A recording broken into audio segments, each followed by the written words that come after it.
Chicago should not be this affordable. A real big city with trains, walkable neighborhoods, the lakefront, restaurants, museums, sports, and actual urban energy should not be priced this far below some of the other major cities people compare it to. But folks, Chicago is not cheaper for no reason.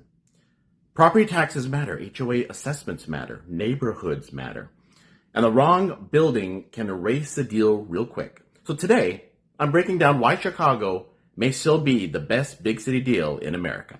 Hello, I'm Anant Deoras, a 14-year Chicago realtor with a love of urbanism and a focus on relocation and selling.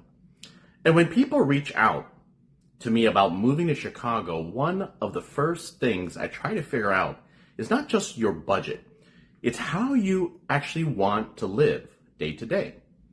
Because saying you want to live in a city can mean a lot of different things. Do you want to walk to coffee in the morning?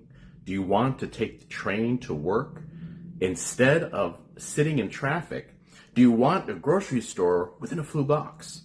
Do you want to bike to the lakefront on the weekend? Do you want restaurants, parks, local businesses, and transit, all working together so your life does not revolve around a car? That is a lifestyle piece people are really searching for. So when they start comparing Chicago to New York, LA, Boston, San Francisco, Seattle, DC, or some of the faster growing Sunbelt cities, and this is where Chicago becomes really interesting. Because Chicago is not just cheaper. Chicago gives you a real version of a big city living that many American cities simply cannot match at this price point.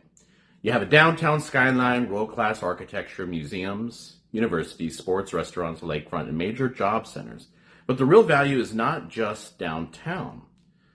The real value is that Chicago is a city of neighborhoods. Lakeview, Lincoln Square, Rogers Park, Hyde Park, Uptown, Avondale, Bronzeville, Pilsen, Edgewater, Wicker Park, Ravenswood, and so many others to give you different versions of the city. Some are more energetic, some more residential, some are better for train access, some are better for lakefront access, some give you some space for money, and some are more expensive because lifestyle is already fully priced in. And that is why you cannot look at Chicago like one giant housing market. You have to understand the neighborhood, the block, the transit, the building type, the property taxes, the assessments, and the daily routine you're actually buying into. Now, I want to be clear. I do not hate the car. I have a car. I'm a realtor, folks. So I need it for appointments. But in my personal life, I try to walk and take transit wherever I can. The point is not that everyone in Chicago should be car free. The point is that in the right neighborhood, you have options that are valuable. If you can leave the car parked, take the train to the airport, walk to dinner, bike to the lake, or hop on a bus for a quick errand, that changes your quality of life. It changes your time. It changes your monthly budget. It changes how connected you feel to the city. That is the Chicago deal. You're not just buying cheaper housing relative to other major cities. You're buying access to a real urban lifestyle with real neighborhood texture and at a price point that still surprises people when they actually run the numbers. Now let's get into the numbers because this is where the titles start to make sense, title of the video. Based on a June 2026 market update using May 2026 data, the citywide median sales price for Chicago resale townhomes was $670,000. For resale two-bedroom, two-bath condos, the citywide median sales price was $475,000. Again, citywide, not Lincoln Park only, not West Loop only, not Lakeview only, citywide. And that is important because Chicago has a huge range. You can have one neighborhood where a two-bedroom condo feels somewhat approachable, and another neighborhood where that same buyer gets priced out immediately. And when you compare Chicago city to city against other major cities, the gap becomes very obvious, especially on the condo side. San Francisco condos and co-ops were on 1.36 million. Los Angeles condos and co-ops are around 715,000.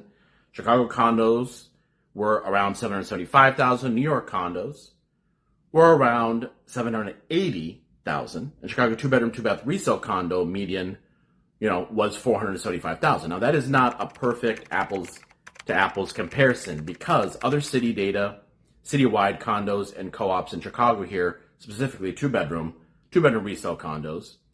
But for a buyer trying to understand the big picture, the signal is still pretty clear. Chicago can give you major city lifestyle at a price point that looks very different from usual coastal suspects. And by the way, if you're watching this because you're thinking about relocating to the wonderful city of Chicago, or already live here and you're trying to figure out your next move, this is exactly where I can help. The internet can show you the median price, but it cannot always tell you whether that building is a smart buy, whether the assessment makes sense, whether the commute works, or whether the neighborhood actually fits your day-to-day life. If you want help figuring out where you fit in the Chicago market, there is a link in the description, or you can go up right up here, and there's a QR code. You can scan it, and let's schedule a real estate consultation. Whether you're buying soon, planning for next year, selling your current place, or just trying to understand the map, we can talk through a realistic strategy. But here's where I need to slow everyone down, right? Sales price is not the whole story. In Chicago, property taxes matter, condo assessments matter, building age matters, reserves matter. Social assessments matter. A $475,000 condo with a high monthly HOA and rising taxes may not feel cheaper than a more expensive property somewhere else with lower carrying costs. And with townhomes, you still have to look at the association. Some of them do have associations, exterior maintenance, parking insurance, and what is actually covered. This is where buyers get in trouble. They compare purchase price only and fall in love with the idea of Chicago being a deal, and then realize the monthly payment is not what they expected. So yes, Chicago can be the best big city deal in America, but the deal is not automatic. You have to underwrite the building, the block, the assessment, the taxes, and the resale picture. This is why I always say, admire the lifestyle, but respect the math. Now here is the other pattern interrupt. Even with those hidden costs, Chicago is not some weak market where buyers can just show up, throw out a low offer, and expect the seller to beg. Based on the June 26th Chicago market update using May 26th data, right, there was only 1.5 months of supply for townhomes, and resale two-bedroom, two-bath condos had only 1.9 months of supply. That is tight, and the median listing to contract time was 7 days for townhomes and 10 days for two-bedroom, two-bath condos. That means good properties, listen to this, are still moving. Buyers are still competing, and both categories were getting a median of 100% of the last list price. So no, Chicago is not cheap because nobody wants to live here. That is the lazy take. A good way to say that is that Chicago is discounted compared to many other major cities. The good properties in the right locations are still competitive. That is a very different story. And this is where relocation buyers need to be careful. You come from New York, San Francisco, Boston, or California and think everything here is a bargain. But if you ignore local market conditions, you can still overpay and chase the wrong building or underestimate how fast the good stuff moves. Now, truth mode here, the townhome comparison is not as clean as the condo comparison. Chicago's citywide, again, resale townhome median was 670,000. San Fran was about 929K. Boston townhomes were 915K. New York townhomes were about 2.25 million. So compared to those cities, Chicago still looks like a serious value. But Los Angeles was slightly lower in the townhome market. It was 660 based on Redfin data. Slightly below Chicago's citywide townhome number, right? So you're not going to just sit here and say, I'm not going to sit here and say that Chicago beats every city in every category, because that would not be accurate. The better argument is that Chicago competes extremely well when you combine the price and the lifestyle infrastructure. A Chicago townhome may not always be cheaper than every big city townhome, but it gives you access to transit, to neighborhood retail, parks, lakefront, restaurants, and a more walkable daily routine.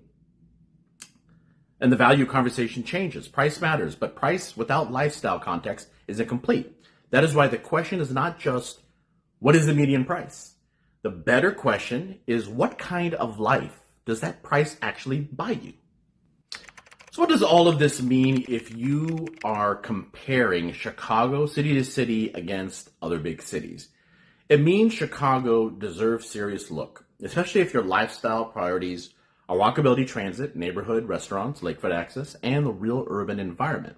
But it also means you should not move here blindly, based on the median price. Chicago is extremely neighborhood specific, and the West Loop is not Rogers Park, Lincoln Park is not Avondale, Hyde Park is not Lakeview, Bronzeville is not Wicker Park, and even inside the same neighborhood, one building can be a great buy and the other can be a future headache.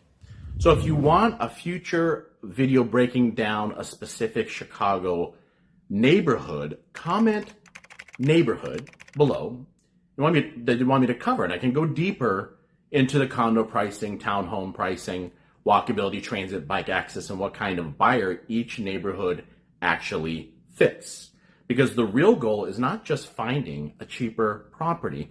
The real goal is finding the right Chicago lifestyle at a price point and monthly payment that actually makes sense.